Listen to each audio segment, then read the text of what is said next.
Vamos abrir, queridos, as nossas Bíblias no Evangelho de Mateus, capítulo 6, no Sermão do Monte. Vamos ler a partir do verso 22, amados. Vocês verão que esses primeiros dois versos que nós vamos ler, Jesus vai explicar esses dois primeiros versos no restante do capítulo. Os olhos são a candeia do corpo. Se os seus olhos forem bons, todo o seu corpo será cheio de luz. Mas se os seus olhos forem maus, todo o seu corpo será cheio de trevas. Portanto, se a luz que está dentro de você são trevas, que tremendas trevas são. Ninguém pode servir a dois senhores, pois odiará um e amará o outro, ou se dedicará a um e desprezará o outro. Vocês não podem servir a Deus e ao dinheiro. Portanto, eu lhes digo, não se preocupem com a sua própria vida, quanto ao que comer ou beber, nem com o seu próprio corpo, quanto ao que vestir. Não é a vida mais importante que a comida, e o corpo mais importante que a roupa? Observem as aves dos céus, não semeiam, nem colhem, nem armazenam em celeiros, contudo, o Pai Celestial as alimenta. Não têm vocês muito mais valor do que elas? Quem de vocês, por mais que se preocupe, pode acrescentar uma hora que seja a sua vida? Por que vocês se preocupam com roupas? Vejam como crescem os lírios do campo. Eles não trabalham nem tecem. Contudo, eu lhes digo que nem Salomão, em todo o seu esplendor, vestiu-se como um deles. Se Deus veste assim a erva do campo, que hoje existe e amanhã é lançada ao fogo, não vestirá muito mais a vocês, homens de pequena fé? Portanto, não se preocupem, dizendo o que vamos comer, ou o que vamos beber, ou o que vamos vestir, pois os pagãos é que correm atrás dessas coisas, mas o Pai Celestial sabe que vocês precisam delas. Busquem, pois, em primeiro lugar o reino de Deus e a sua justiça, e todas essas coisas lhes serão acrescentadas. Portanto, não se preocupem com amanhã, pois o amanhã trará suas próprias preocupações. Basta cada dia o seu próprio mal. Amém, queridos? Vamos orar. Senhor nosso Deus, Jesus, o Senhor, pregou essa mensagem aos teus discípulos e à multidão. Prega novamente nessa noite, Senhor. Prega ao teu povo. Nos ensina, Senhor, aquilo que o Senhor quis falar àquela multidão, que o Senhor possa falar conosco nessa noite.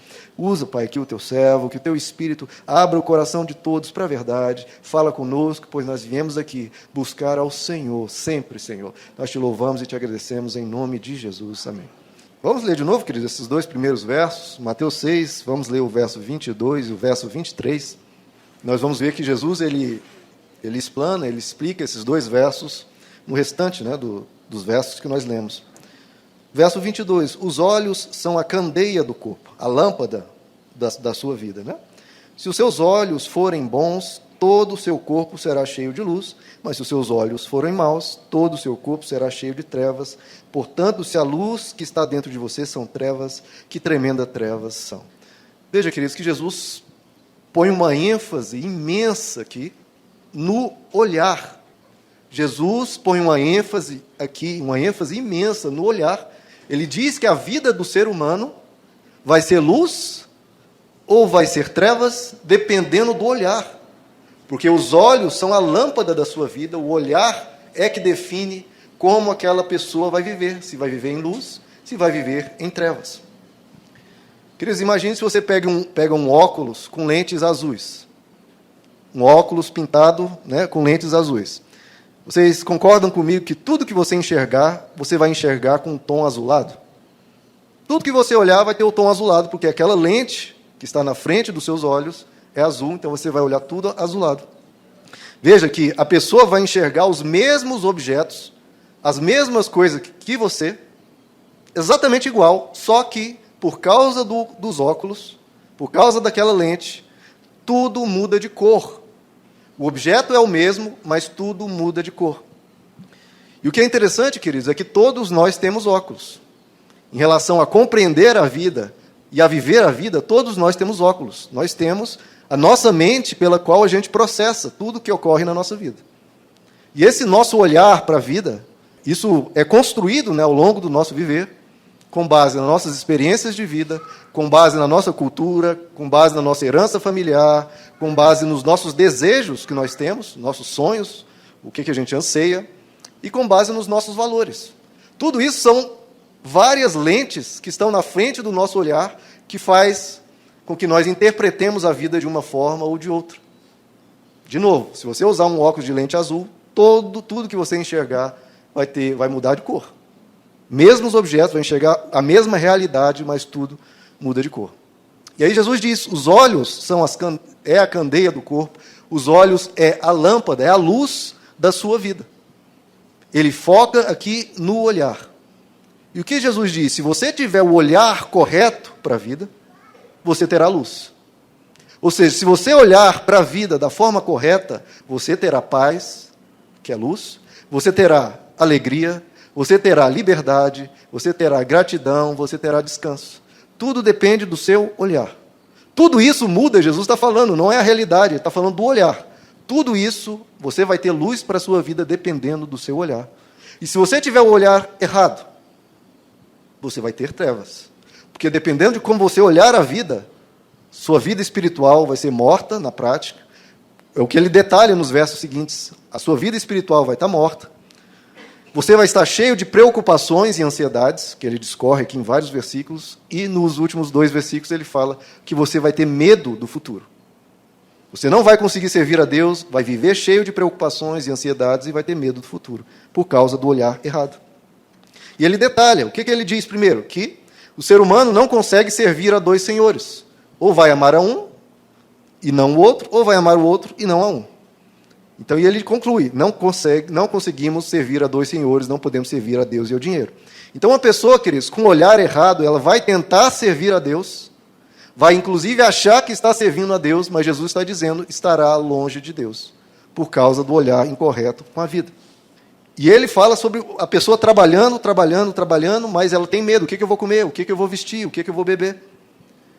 E, de novo, se a pessoa tiver um olhar errado para a vida, ela vai trabalhar, mas vai andar sempre preocupado, sempre ansioso e sempre insatisfeito, sempre com medo, o que eu vou fazer, o que será da minha vida, etc. E no final ele diz, por mais que a pessoa faça provisões, a pessoa sempre tem medo do amanhã. Tudo depende de como você enxerga, queridos. Tem um texto de Charles Chaplin que ele fala, mostrando, né, como depende do seu olhar. Por exemplo, você pode reclamar que está chovendo, porque atrapalha muitas coisas, né, a chuva. Ou você pode agradecer que a chuva limpa a poluição, traz umidade e rega as lavouras. Você pode reclamar da sua saúde, se tem algum problema, né, algum problema físico. Ou pode agradecer por estar vivo. Pode agradecer por não estar internado no UTI.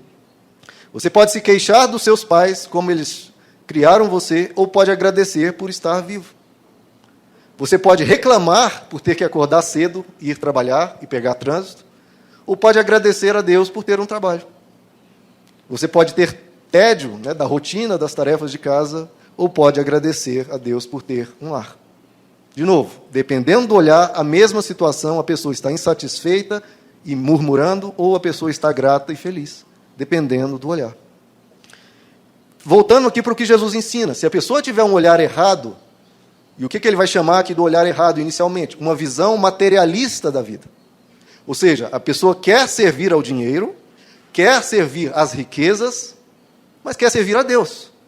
Então ela tem um olhar materialista, mas vem à igreja, vem buscar a Deus, mas ela tem um olhar materialista. Olha para a vida como o quê? Como uma luta para se obter riquezas. Ah, não tem problema, eu estou indo à igreja, eu estou buscando a Deus. Não, Jesus está dizendo, tem um problema grave.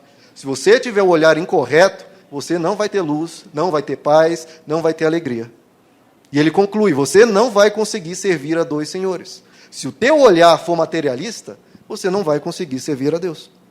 E sempre quando você abrir a Bíblia e for ler a Bíblia, o que essa pessoa vai fazer? Com o olhar incorreto, com o olhar materialista. Ela vai ler a Bíblia para satisfazer os seus desejos materialistas, seus desejos terrenos. E com isso, o que ela está fazendo, queridos? E é o que Jesus conclui. Ela vai estar desprezando Deus. Ela vai abrir a Bíblia, de novo, com esse olhar materialista, e vai sempre querer satisfazer os seus desejos terrenos, sua vontade de enriquecer, sua vontade de prosperar, sua vontade de ser abençoado. E Deus está falando sobre o reino dele, está falando sobre perdão, sobre salvação, sobre amor, sobre diversas coisas. Mas a pessoa está, por ter um olhar materialista, ela despreza Deus, despreza Jesus, despreza os ensinos de valores, de amor, de serviço, e olha para a Bíblia só querendo satisfazer os seus desejos, e com isso ela não vai servir a 2 senhores. Vai desprezar Deus e vai interpretar de acordo com a sua vontade a palavra de Deus. E se a pessoa tem um olhar incorreto, de novo, ela vai sempre andar preocupada com as coisas dessa vida. Sempre. Vai ser o que ocupa a mente dela.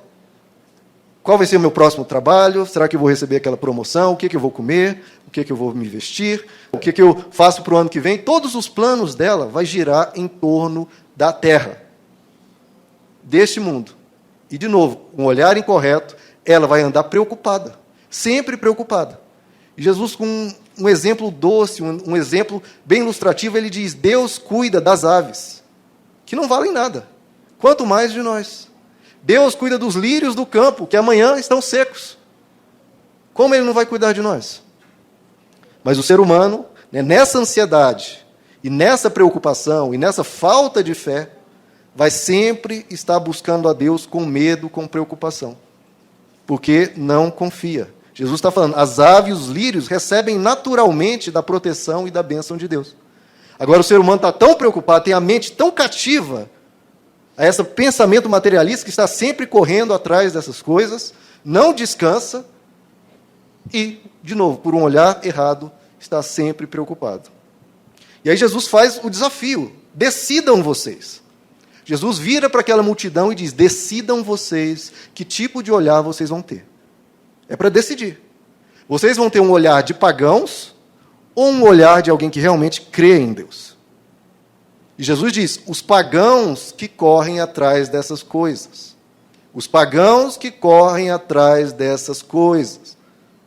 E diante disso, você é um pagão ou é um cristão? Veja, queridos, eu corro atrás dessas coisas. Eu luto, eu trabalho, a gente busca fazer cursos, busca se capacitar, busca ser promovido, executar o nosso trabalho da melhor maneira. Só que Jesus aqui está falando em relação a Deus. Os pagãos sempre querem usar de Deus para receber todas as bênçãos possíveis com o menor esforço possível. Agora, o cristão não. O cristão, ele trabalha normalmente, ele se capacita, ele faz o que precisa fazer, mas sem ficar desesperado colocando Deus nisso, porque não, ele sabe que Deus vai cuidar dele naturalmente. Os pagãos correm atrás dessas coisas. Agora, o cristão, o que o cristão faz? Jesus diz, o cristão, ele coloca, quando ele vai se achegar diante de Deus, quando ele vai ler a Bíblia, ele coloca o reino de Deus em primeiro lugar. O pagão não, o pagão, ele vai ler a Bíblia e falar: peraí, deixa eu ver o que Deus vai me abençoar hoje. O que Deus vai me abençoar hoje? Por quê? Porque a mente dele é essa, o olhar dele é esse. O que eu vou comer? O que eu vou beber? O que eu vou vestir? Então ele se achega a Deus correndo atrás dessas coisas. Ele ignora as verdades espirituais, ignora Deus e fala: o que Deus vai me abençoar hoje? Ele está pensando só nele. Veja, ele vai à Bíblia pensando nele. O que Deus vai me dar? O que Deus vai me ensinar para o meu trabalho, para que eu possa comer, para que eu possa beber e o que eu possa vestir. E o que Jesus chama essa pessoa que usa de Deus apenas em benefício próprio? Jesus chama essa pessoa, e ele é bem claro, ele não usa meios termos, ele chama essa pessoa de pagã. Pagã, por causa de quê? Do olhar. Tem problema Deus nos abençoar? Deus... Não, a Bíblia cansa de dizer isso, que Deus abençoa, que Deus cuida. Mas como é feito isso? Ele nos abençoa naturalmente. Sem você correr atrás disso, sem você estar sempre colocando Deus como um servo ao seu dispor, ao seu propósito. Não, você serve a Deus, você busca na palavra de Deus ensino para corrigir o teu coração, busca na palavra de Deus verdades espirituais que te façam crescer como ser humano, que te façam crescer como filho de Deus, que os anjos olhem para você e falem: essa pessoa cresceu hoje, porque buscou na palavra amar um pouco mais, servir um pouco mais, ser uma pessoa um pouco melhor. E quando você faz isso e coloca isso em primeiro lugar, o que Jesus diz? As demais coisas lhe são acrescentadas. Veja, a pessoa não está buscando isso, não está com foco e com a mente e com o olhar dela voltada para isso, usando Deus. Não, Senhor, meu problema está aqui. Eu tenho essa dificuldade, está aqui, Senhor. Mas eu peço ao Senhor que cuide disso, que me ajude, que me abençoe, que cuide de mim. Agora eu vou para a palavra e vou buscar corrigir o meu coração. Eu vou buscar ser um melhor esposo. Eu vou buscar ser um melhor pai. Eu vou buscar ser um melhor filho. Eu vou procurar andar como um cristão anda. E você faz isso nessa devoção sua, sem exigências para Deus, sem cobranças a Deus, sem dizer, Deus, você me deve fazer tal coisa. Não. A pessoa se aproxima de Deus, eu preciso melhorar. Então me ensina na tua palavra como crescer. E deixa esse problema aqui com Deus. E a Bíblia diz que, naturalmente, esse que não é pagão e está agindo assim como cristão, Deus acrescenta. Buscando o reino de Deus em primeiro lugar. Simples assim. E, de novo, como nós estamos vivendo? Como pagãos ou como cristãos? Tudo depende do olhar. Tudo depende do olhar.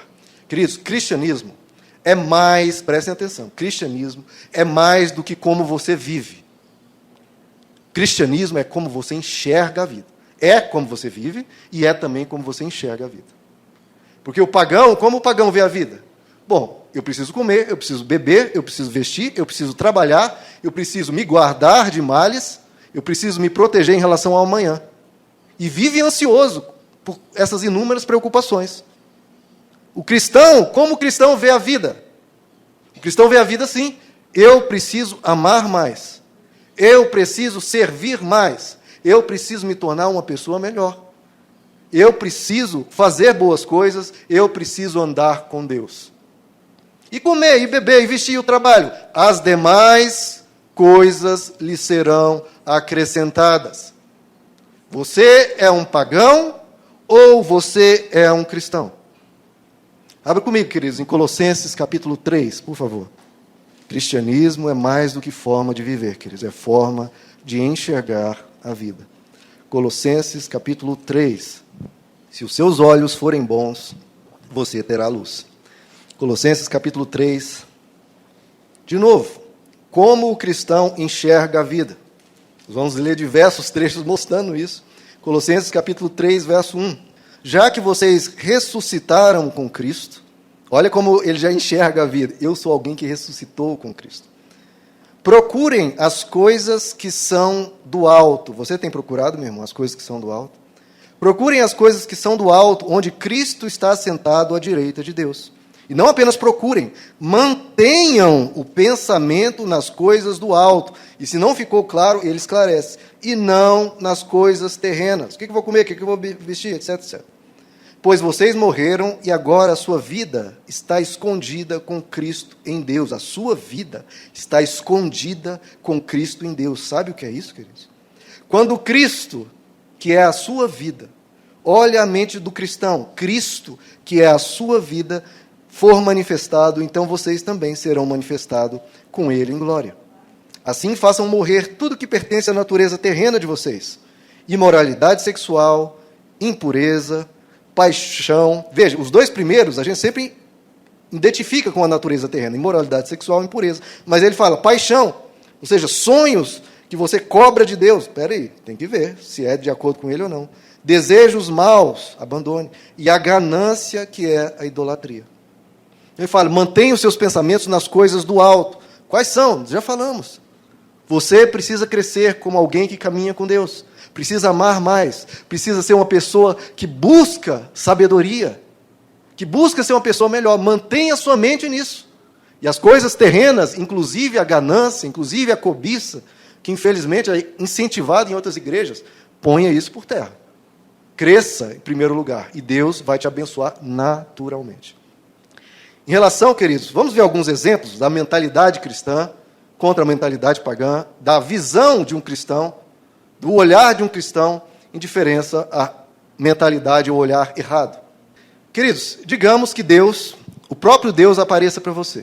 Jesus Cristo se materializa na sua frente e Jesus diz para você, olha, eu tenho um propósito para a sua vida. Eu quero fazer de você uma pessoa extremamente rica. Eu quero fazer de você uma pessoa extremamente rica. Bom, parece uma boa proposta, né, queridos? Eu acho que todos nós gostaríamos, né? Jesus apareceu, olha, quero te fazer uma pessoa rica. E vocês sabiam, queridos, que Jesus já apareceu para mim e já me disse isso? Eu quero fazer de você uma pessoa extremamente rica. Ele já falou isso para mim. Bom, antes de dizer para vocês o que aconteceu, abra comigo em 2 Coríntios, capítulo 8, queridos. 2 Coríntios, capítulo 8. Eu quero fazer de você alguém extremamente rico. Maravilha. 2 Coríntios 8, Estão aí com essa imagem na cabeça? Jesus aparecendo para você e falando, eu vou te fazer extremamente rico. Olha o verso 2 Coríntios 8, verso 9. Pois vocês conhecem a graça do nosso Senhor Jesus Cristo, que sendo rico, se fez pobre por amor de vocês, para que por meio de sua pobreza, vocês se tornassem ricos. Jesus não apareceu apenas para mim, apareceu para cada um de vocês e disse, eu quero fazer de vocês ricos. E é o que ele está dizendo aqui.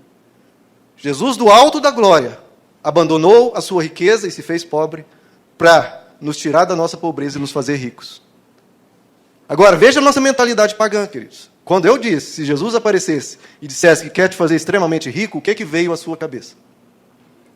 Para Deus, queridos, não tem nem o que pensar. Quando Deus pensa assim, de fazer alguém rico, Ele vê de uma forma totalmente diferente. Ele vê de nos fazer pessoas fortes, pessoas santas, pessoas que andam nessa terra e pisam firme, dizendo, eu sou um filho de Deus, eu vou andar servindo as pessoas, eu vou andar amando e sendo uma pessoa de caráter, uma pessoa boa. Isso Jesus fez por mim e por você, nos trazendo para essa riqueza e nos levará para a glória celestial. Então, vamos tirar essa mentalidade pagã e olhar para a vida como cristãos. Como cristãos, porque essa é uma passagem, tem diversas passagens que o apóstolo Paulo diz da riqueza de Deus para conosco, e ele não está falando de dinheiro. Ele sempre falando do que ele faz no coração do ser humano, do que ele fará na eternidade. Como a gente interpreta a palavra de Deus, queridos? Veja, Jesus, quando ele foi falar com Nicodemos, em João capítulo 3, ele diz para Nicodemos, Nicodemos, para você entrar no reino de Deus, você precisa nascer de novo. E Nicodemos, de novo, entendendo as verdades espirituais como terrenas, o que ele pensou? Mas como é que eu vou entrar de novo na barriga da minha mãe, para nascer de novo? E é isso muitas vezes que o ser humano faz, é isso muitas vezes Deus vê nós fazendo, quando nós lemos a Bíblia e queremos transformar verdades espirituais em coisas terrenas. Como que eu vou entrar na barriga da minha mãe de novo? Ou seja, Jesus está dizendo, eu vou te dar uma nova vida, eu vou te dar uma segunda chance, eu vou perdoar todos os teus pecados, eu vou te levar para a glória eterna. E ele, o que ele interpretou? Eu vou rejuvenescer, eu vou ser uma pessoa jovem de novo. Os propósitos de Deus extremamente elevados e os propósitos do ser humano rasteiros e simplórios. Abra comigo em João capítulo 4, queridos, por favor. Será que estamos usando Deus, queridos, só para coisas terrenas? Será que estamos usando Deus apenas para propósitos terrenos? João capítulo 4, verso 10. João 4, verso 10. De novo, vamos ver o ser humano interpretando de forma terrena. Jesus lhe respondeu, se você conhecesse o dom de Deus e quem lhe está pedindo água, você lhe teria pedido e ele teria dado água viva. Olha o que Jesus diz. Se você soubesse quem eu sou, você teria me pedido uma água e eu te daria água viva. Disse a mulher, o Senhor não tem com que tirar água e o poço é fundo. Onde pode conseguir essa água viva? Entende, queridos? De novo, o ser humano, Jesus falando de uma água viva, de algo profundo, de algo espiritual, e ela está achando que Jesus quer tirar a água do poço. Verso 12, acaso o Senhor é maior que o nosso pai Jacó, que nos deu o poço do qual ele mesmo bebeu, bem como seus filhos e seu gado? Jesus respondeu, querida, quem beber dessa água terá sede outra vez. Mas Jesus já deixa bem claro o que é os propósitos terrenos. Mas quem beber da água que eu lhe der, nunca mais terá sede. Eu já bebi dessa água, queridos, e não tive mais sede. Ao contrário, a água que eu lhe der se tornará nele uma fonte de água a jorrar para a vida eterna. Queridos, quem já bebeu dessa água aqui? E mata o vazio do ser humano, a sede que o ser humano tem para entender a vida. E veja, Jesus deixou bem claro, não vai mais ter sede, vai ser algo que vai jorrar para a vida eterna. Mas olha o que a mulher entende do que Jesus falou. Verso 15, a mulher lhe disse, Senhor, dê-me dessa água para que eu não tenha mais sede, nem precise voltar aqui para tirar água. Jesus falando de uma água que vai matar toda a sede dela de significado, sede dela de vida, uma água que vai jogar para a vida eterna. E ela diz, Senhor, que bom que eu não vou precisar mais vir a esse poço tirar água. E é isso que muitas vezes fazemos com Deus. Quando vamos às Escrituras e Deus falando de algo espetacular, que vai sarar o coração, que vai dar descanso à alma, que vai te dar forças, que vai preencher todo e qualquer vazio, e o ser humano entendendo como, Deus vai me abençoar tanto que eu não vou precisar nem trabalhar. É isso que nós fazemos muitas vezes. Ela como se chegasse para Jesus e dissesse, Jesus, eu tenho um problema financeiro, eu tenho que trabalhar demais para vir aqui pegar água. E Jesus fala, o teu problema é maior. E esse problema maior eu vou resolver, que é te dar um novo coração, uma nova vida, e você vai andar agora com um coração cheio de alegria e cheio de paz. Agora o ser humano não, ele busca riquezas imensas, e depois gasta tudo em saúde, gasta tudo em psicólogo, gasta tudo em psiquiatra, gasta tudo em remédio tarja preta. Porque não encontra sentido na vida. Não encontra, a pessoa acorda para trabalhar, tem 1 milhão, tem 10 milhões no banco, 50 milhões, 1 bilhão, e fala, para que eu estou vivo? Para quê? Ela não entende e a vida para ela não vale a pena. Já conquistei tudo que eu tinha para conquistar e não tenho vida. E Jesus chega e diz, é isso que eu vim tratar com o ser humano. Eu vim trazer ao ser humano vida que jorre, uma vida que transborde, uma vida plena, uma vida que a pessoa se sinta viva e sinta bem. Quem entende o Evangelho, queridos, entende que Deus não veio trabalhar por nós ou remover o trabalho, não. Deus veio nos dar significado, veio nos dar sentido para a vida. Jesus, certa vez, ele multiplicou pães e alimentou uma multidão. E ele faz isso muitas vezes. Mas, em João capítulo 6, logo depois que ele faz essa multiplicação de pães, uma multidão imensa se reúne, imagine, nós não vamos mais precisar trabalhar, porque Jesus ele pega alguns pães e multiplica e alimenta 5.000. Nós não vamos mais precisar trabalhar. E aí eles vêm, e o texto diz que eles vêm fazer Jesus rei à força. Como se chegasse para Jesus, Jesus multiplica pães, e Jesus diz, eu não vou multiplicar pães, porque vocês só vêm me buscar porque eu multipliquei os pães. Não vem pela verdade, não vem por quem eu sou, não vem pelos meus valores, não vem para caminhar comigo, vem por interesse. E Jesus se recusa a fazer qualquer milagre na vida deles. Nós somos, queridos, às vezes tão pagãos, que tem um verso na Bíblia que diz, o apóstolo Paulo lá em Efésios 1, capítulo 3, que Deus nos abençoa com toda sorte de bênçãos espirituais, e aí acrescentamos, imateriais. Isso não está lá. Por que a gente tem que colocar o imateriais? Vamos falar como a Bíblia diz. Ele nos abençoou com todas as bênçãos espirituais nas regiões celestiais em Cristo. Com toda sorte de bênçãos espirituais, ponto. E as bênçãos materiais? Ele nos dá de acordo com a sua soberania e de acordo com a sua sabedoria. Mas o seu interesse em ir até Deus, o seu interesse em ir até a igreja, é em primeiro lugar, o que Jesus falou, buscar em primeiro lugar o reino de Deus. E aí sim, as demais coisas vão sendo acrescentadas, mas o que você precisa buscar são bênçãos espirituais. Olha, ainda no capítulo 4 de João, verso 31, agora vamos ver os discípulos. Nicodemos, no capítulo anterior, interpretou de forma terrena, a mulher samaritana de forma terrena. Agora os discípulos. Verso 31, enquanto isso os discípulos insistiam com ele, mestre, come alguma coisa. Normal, Jesus estava com fome. Mas ele lhes disse, eu tenho algo para comer que vocês não conhecem. Então os seus discípulos disseram uns aos outros, será que alguém lhe trouxe comida? Disse Jesus, a minha comida é fazer a vontade daquele que me enviou e concluir a sua obra. Então, de novo, o ser humano interpretando verdades espirituais de forma terrena. Jesus diz, eu comi algo especial. E eles falam, é porque trouxeram comida para ele. Jesus diz, não, a minha comida é fazer a vontade do meu Pai. É o ser humano entendendo que a gente pode ser feliz fazendo o outro feliz. Jesus fez a mulher samaritana feliz, e aquilo alegrou o coração dele. Nós, queridos, na nossa mentalidade pagã, o que a gente entende por felicidade? As pessoas me fazendo feliz, eu vivendo em torno de mim mesmo, assim eu vou ser feliz. Jesus não. Eu estou preenchido, eu estou feliz porque eu fiz aquela mulher feliz. Eu estou preenchido, eu estou feliz porque eu fiz Deus feliz. E é isso que é a vida do cristão. Em vez de buscar ser servido, ele busca servir. Um outro exemplo, vocês não precisam abrir, mas os discípulos, com Jesus no barco, Jesus diz, olha, tenha cuidado com o fermento dos fariseus. O fermento é aquela medida pequena que você coloca no pão, para ele crescer.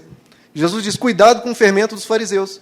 E o que os discípulos entendem? Fala, é porque nós não trouxemos pães. E Jesus deve estar preocupado com os pães que a gente não trouxe. E aí Jesus diz, vocês não notaram que eu multipliquei pães? E vocês acham que eu estou falando de pães? E os discípulos concluem, ele está falando para termos cuidado com o fermento dos fariseus, ter cuidado com o ensino errado dos fariseus. Então, quem entende o Evangelho, queridos, sabe que você precisa se guardar de falsos ensinos. De falsos ensinos que estão por toda parte, que é essa visão torta, essa visão errada, essa visão materialista. De fazer do ser humano alguém terreno, alguém que come, bebe e morre. Você é mais que isso. Você é mais que isso. Então, cuidado com os falsos ensinos. Lá em 2 Timóteo, capítulo 4, o apóstolo Paulo diz, virá o tempo em que não suportarão essa verdade. Não suportarão verdade espiritual. Não quero saber de verdade espiritual, corrigir o meu caráter, corrigir meu coração. Não. Pelo contrário, sentindo coceira nos ouvidos, segundo os seus próprios desejos, juntarão mestres para si mesmos. É isso. A pessoa não quer as verdades espirituais, quer as verdades terrenas, buscam isso e encontram. Claro que vão encontrar. Tem procura, vai ter oferta.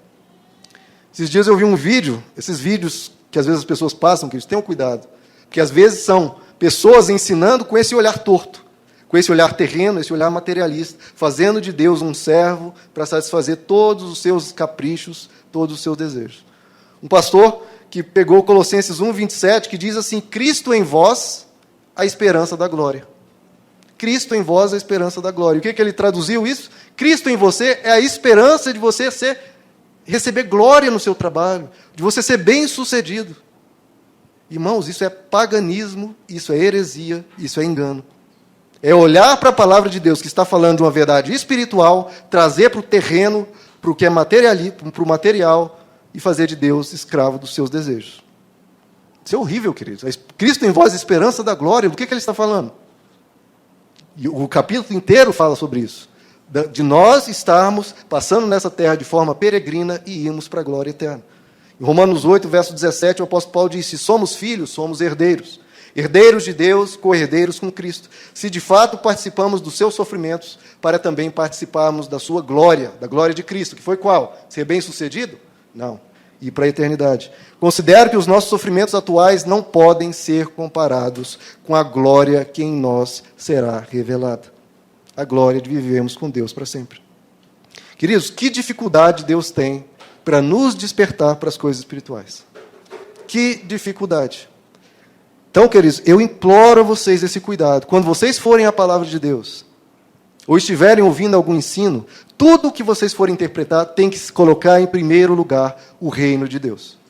Buscar aquilo como uma verdade espiritual. Apenas se não couber, que não encaixar, aí você vê para o plano terreno. É assim, é simples assim, a humanidade sabe disso. Você vai para a igreja e vai para a Bíblia buscar o quê? Buscar dinheiro? Não, meu irmão, aqui não é banco. Trabalhe. Deus te ajuda, Deus te abençoe, abre portas. Mas para a igreja, para a palavra de Deus, você vem buscar crescer. Vem buscar bênçãos espirituais. Vem buscar ser uma pessoa cheia de Deus. E quem achar que isso é pouco, só isso que Deus tem para mim? Bom, meu irmão, aí a mentalidade pagã está difícil. Mas o que Deus tem para nós é essa vida com Ele e vida com Ele mesmo. E as demais coisas, de novo, são acrescentadas. Então, não interprete as verdades espirituais como naturais, como terrenas. Não. A mente carnal, queridos, a nossa mente humana, ela tende a interpretar tudo de forma carnal. Lá em Romanos 8, o apóstolo Paulo diz que os que são segundo a carne pensam nas coisas da carne. Mas os que são segundo o Espírito pensam nas coisas do Espírito. E qual desses dois você é? Os que são segundo a carne pensam nas coisas da carne. E quem são os do Espírito pensam nas coisas do Espírito. Se você abre a Bíblia e pensa apenas na sua vida terrena, a Bíblia está dizendo, é carnal. Se você abre a Bíblia e pensa, Senhor, transforma a minha vida, me dá uma mente segundo a mente de Deus, aí você é uma pessoa espiritual. É simples assim, é como você enxerga. E, querido, se você tiver uma mente carnal, uma mente materialista, tudo que o Evangelho te ensinar, você vai interpretar dessa forma, com esse olhar. Como Nicodemos fez, como a mulher samaritana fez, como os discípulos fizeram. As pessoas vêm até Deus, queridos, mas não mudam a forma de pensar. Continuam pensando da mesma forma que era antigamente. Ou seja, elas vêm para Jesus, aceitam Jesus, vêm para a igreja, mas continuam pensando com a mesma mentalidade. Que tipo de mente? Pensando com a mente da cobiça, pensando de forma egoísta, de forma materialista e de forma superficial. Ela veio para Deus, mas a mente não mudou. De novo, continua com cobiça, com egoísmo, com materialismo e fazendo do dinheiro e da riqueza o fim, o objetivo, o sonho, a vontade. E é por isso, queridos, por exemplo, que os cristãos se corrompem tão fácil na política. A gente viu aqui no DF até orando pela propina que receberam. Por quê? Porque fizeram do dinheiro e da riqueza um fim, e Deus apenas como um meio para chegar naquilo. E para eles não tinha problema nenhum. De novo, uma mente torta, um olhar errado, muda tudo. Abra comigo em Romanos 12, queridos, por favor. E é por isso que eu insisto, a vida do cristianismo é mais do que mudar a forma de viver. É mudar a forma que você olha a vida. Se você tiver o olhar correto, você terá luz, terá paz, terá alegria, terá forças em Deus. Romanos capítulo 12. Olha o verso 2. O que o apóstolo Paulo diz? Você que se converteu, você que veio para Jesus, está vindo à igreja, o que você precisa fazer? Romanos 12, 2. Não se amoldem ao padrão deste mundo. Não se amoldem ao padrão deste mundo, mas transformem-se pela renovação da sua mente, para que sejam capazes de experimentar e comprovar a boa, agradável e perfeita vontade de Deus. Então, o que o apóstolo Paulo diz? Você precisa mudar de mente.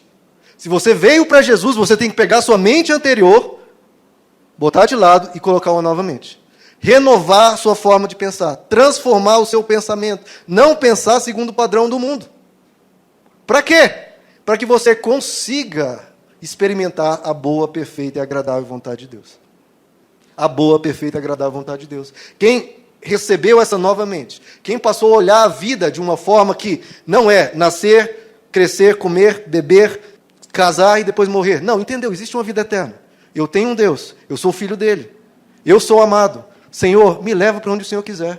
A minha alegria está em Ti, a minha alegria está em caminhar com o Senhor. Se eu for rico, glória a Deus. Se eu tiver uma vida simples, glória a Deus. Porque na eternidade eu vou ter tudo que eu tive ou não tive aqui, e eu vou estar sendo amado a vida toda e amado eternamente. A minha vida é mais do que isso aqui. A minha vida agora é com Deus. Me leva, Senhor, para onde o Senhor quiser. Me leva para onde o Senhor quiser. Cumpra a Tua boa vontade em mim. De novo, se você tiver um olhar torto, olhar a vida assim dessa forma tão simplória, queridos, e é por isso que existem tantos cristãos hoje em dia que vêm para a igreja e continuam pensando da mesma forma, e são cristãos que são fracos. Qualquer tribulação, a pessoa, meu Deus, perdi as riquezas, tudo que Deus tinha para me dar, perdi, e agora? Foi minha falta de fé? Ou Deus não existe?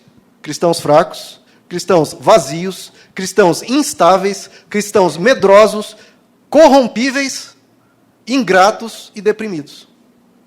Por quê? Porque está sempre olhando para o plano terrestre. Sempre aqui. Jesus diz, a boa semente é plantada no coração de todos. Todos que vêm à igreja, a boa semente é plantada no coração.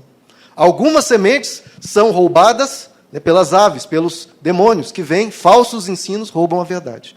Vai para o YouTube, ouve alguma coisa, rouba a verdade. Algumas sementes caem num coração que é de pedra, que é um terreno de pedra, ou seja, até nasce aquela semente, mas como tem pedra embaixo, não consegue ficar profundo. E aí a Bíblia diz, Jesus diz, vem as tribulações, vem as angústias da vida e a pessoa abandona. Não, eu tive um problema de saúde, bati o carro, tive um acidente, perdi meu carro. Vem uma tribulação dessa e a pessoa joga fora o quê, queridos? Joga fora Deus. Vê se faz algum sentido, alguma lógica nisso. Jogar fora Deus e um reino eterno, porque bateu um carro. Meu irmão, essa pessoa não entendeu o Evangelho. Está com a mente pagã. Pagã. Cristãos fracos que não entenderam. Ou a semente pode cair num terreno cheio de espinhos. Que acontece o quê? Aquela semente brota, só que os espinhos sufocam aquela semente. E o que Jesus chama esses espinhos? As preocupações da vida e as angústias por riquezas. Sufocam a palavra. A pessoa fica com a mente tanto aqui, que se esquece de Deus, despreza Deus, ignora Deus, abandona valores, abandona tudo. Por quê? A mente focada nas riquezas. Agora, existem as sementes que caem num coração aberto, um coração fértil, um coração que entende, queridos, o valor que Deus tem. Quando você vem para a igreja, queridos, você vem receber Deus. Você sabe que valor que Deus tem. Você consegue medir o valor que Deus tem. Meça em reais. Meça em dólares. Meça em euros. Que valor que Deus tem. E me diga, se você vem para a igreja, se você não é rico. Você está recebendo Deus, pelo amor de Deus, queridos. Se você não receber mais nada, a vida toda, você ainda tem que ajoelhar no chão e chorar e dizer, Deus, obrigado, porque o Senhor quis viver comigo, porque eu vou passar a eternidade contigo. Que valor que Deus tem, queridos. De novo, se você coloca em primeiro lugar, as demais coisas são acrescentadas. Ele é um pai, ele responde à oração, ele nos abençoa. Mas mude a tua mentalidade. Dê valor a Deus em primeiro lugar. Se você não olhar o Evangelho dessa forma, queridos, o Evangelho vai só arranhar a superfície do seu ser, não vai criar raízes, como Jesus disse. As pessoas veem Deus de forma utilitária, usam Deus para atingir um objetivo. Meu objetivo é chegar num lugar tal. Diz a Bíblia que Ele me ajuda, ok, então vamos, deixa eu usar Deus para chegar lá onde que eu quero. Mas a pessoa não está muito interessada em Deus, ela quer chegar lá naquele objetivo, naquele sonho. Deus é um mero meio, que está ali de passagem. Não, meus irmãos. Tem gente que só acha que Deus é útil, se ajudar a rejuvenescer, se ajuda a não tirar mais a água do poço, etc. Não. Abra comigo em Mateus capítulo 13, queridos. Queridos, depois que eu li isso aqui, eu nunca mais esqueci, queridos. Por favor, guardem isso no coração. Mateus capítulo 13. Mateus 13, verso 44. Olha o que Jesus diz. Essa é a mentalidade que o cristão tem que ter. Tem que ter. Mateus 13, 44. O reino dos céus, o reino de Deus, viver com Deus, é como um tesouro escondido num campo. Certo homem, tendo-o encontrado, escondeu-o de novo. Então, cheio de alegria, foi, vendeu tudo o que tinha e comprou aquele campo. O reino dos céus também é como um negociante que procura pérolas preciosas. Encontrando uma pérola de grande valor, foi, vendeu tudo o que tinha e a comprou. O que Jesus está dizendo aqui, queridos? Que você encontra um tesouro que, se preciso for, você abre mão de tudo por aquilo. Jesus e Deus têm mais valor do que absolutamente tudo na tua vida. Se você precisar abandonar tudo, se você perder a sua saúde, perder seus bens, perder sua família, perder tudo, você fala, ok, mas eu não perdi Deus. Ele vale mais do que tudo. Eu nunca vou abandonar o meu Deus, não importa o que eu perca, não importa o que seja sacrificado na minha vida, não importa o que aconteça, Deus eu não abandono, porque é a pérola de grande valor. É o tesouro que eu nunca vou trocar por nada. Nunca. Ele é o que tem de mais valor na minha vida. E isso é óbvio, queridos. Você vai comparar o que com Deus? O que? Soma tudo. Não dá para comparar com Deus. Então o que Deus está te oferecendo? Está te oferecendo vida eterna, está te oferecendo viver no reino dele, ter o amor dele, você seguir a sabedoria e os princípios dele, e as respostas de oração ele vai dar, mas de acordo com a soberania dele e com a sabedoria dele. Então, queridos, o Evangelho, ele tem a capacidade de mudar tudo na sua vida sem alterar nada ao redor, só mudando a sua forma de enxergar. E que a gente, queridos, possa usar o olhar de Cristo, o olhar entendendo o todo, entendendo a vida eterna, entendendo quem Deus é. E assim, queridos, nós vamos ter a mente de Cristo. De outra forma, é uma mente pagã. Como é que você interpreta a vida, queridos? Quer mais um exemplo? Eu ouvi esses dias um cristão falando. Eu tenho um amigo que é advogado, e ele é cristão. E por ter uma mente de Cristo, ele é honesto. Só que um advogado honesto, no mundo de hoje, ela falou, ele nunca vai ser muito bem sucedido. Veja, queridos, ela achava que estava dizendo que algo de acordo com Cristo, com a mente de Cristo. Ele está correto, ele está sendo honesto. Mas o que ela concluiu? Não vai ser bem sucedido. Olha aí de novo, a mente pagã. Para Deus, aquela pessoa não é bem sucedida. Para Deus, aquele é o único advogado bem sucedido. Todos os outros são uns derrotados, uns fracassados, porque abriram mão de valores por dinheiro. Abriram mão da honestidade por dinheiro. Isso é ser bem-sucedido? Não, a pessoa é um fracassado.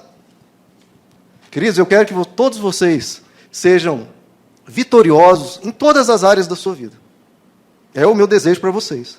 Mas, principalmente, queridos, que vocês entendam que em Cristo vocês já são mais do que vencedores. É assim que a Bíblia te chama, de alguém que é mais do que vencedor. Porque qual que é a maior conquista que o ser humano pode ter nessa terra? Qual é a maior conquista? É aceitar Cristo.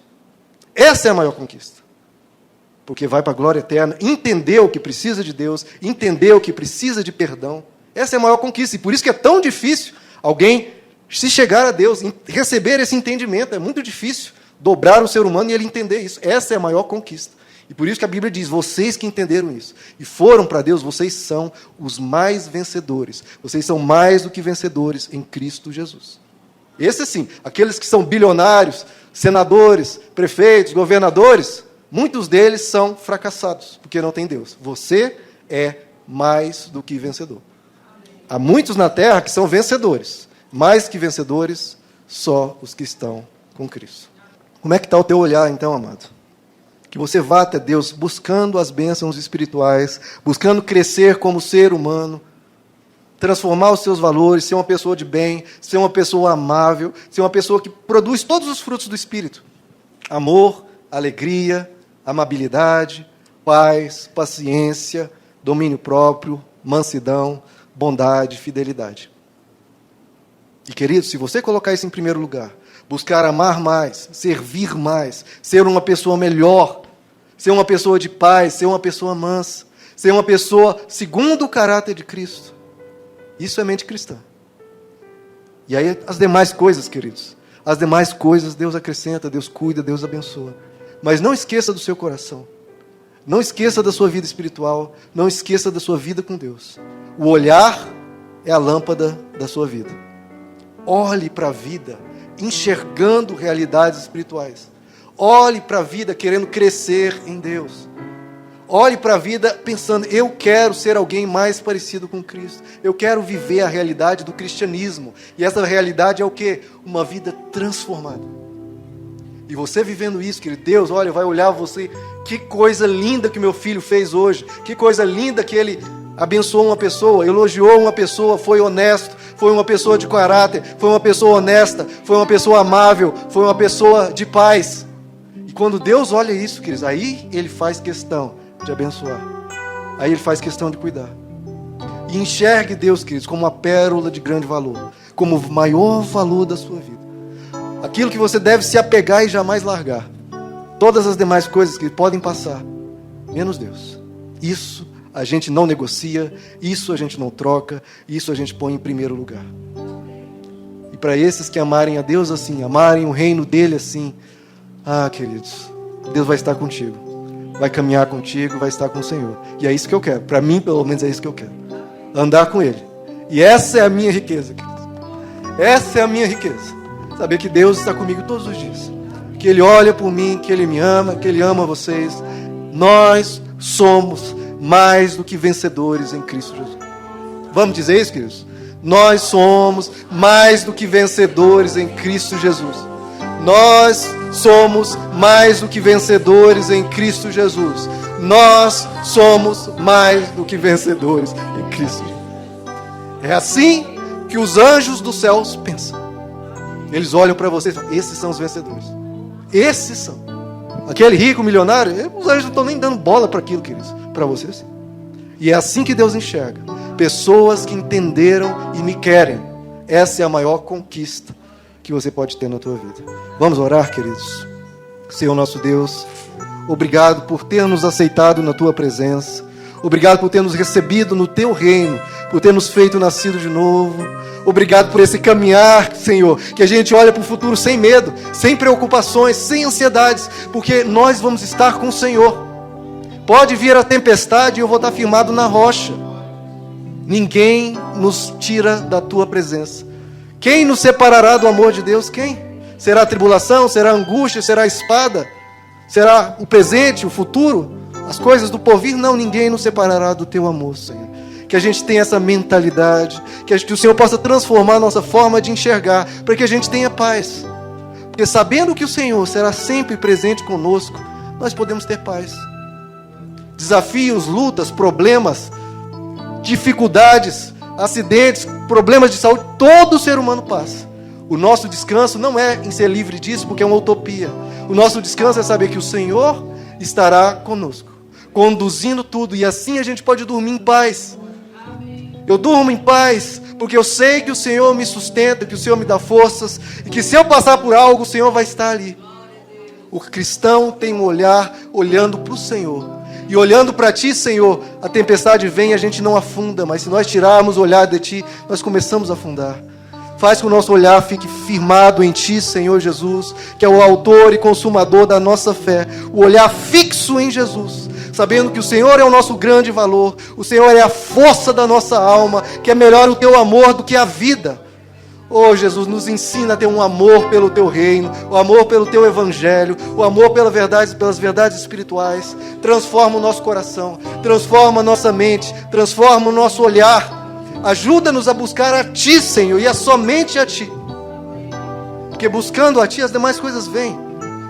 Mas o mais importante é nos achegarmos ao Senhor, estarmos perto de Deus, em paz com Deus, perdoados e com Deus conosco. Oh, Senhor, obrigado por essa bênção espiritual, que não existe nada no mundo capaz de comprar, dinheiro no mundo capaz de comprar, e vale mais do que tudo. E o Senhor nos deu de graça. O Senhor olhou para cada um de nós e disse: eu vou te fazer rico, porque vai receber uma pérola de grande valor. O reino de Deus nos dado gratuitamente. Oh, Jesus, obrigado. Obrigado, Senhor. Nós não merecemos. Obrigado, Senhor. Obrigado, Senhor. Obrigado. Que a gente se aproxime de Cristo, Senhor. Queridos, como nós lemos lá em Colossenses 3, verso 4. Cristo, que é a sua vida. Que você possa ter isso, queridos. Cristo é a sua vida. Cristo é a minha vida, que seja a sua também. Cristo, Cristo, Cristo. Que a gente ame a Ele e ande com Ele para sempre.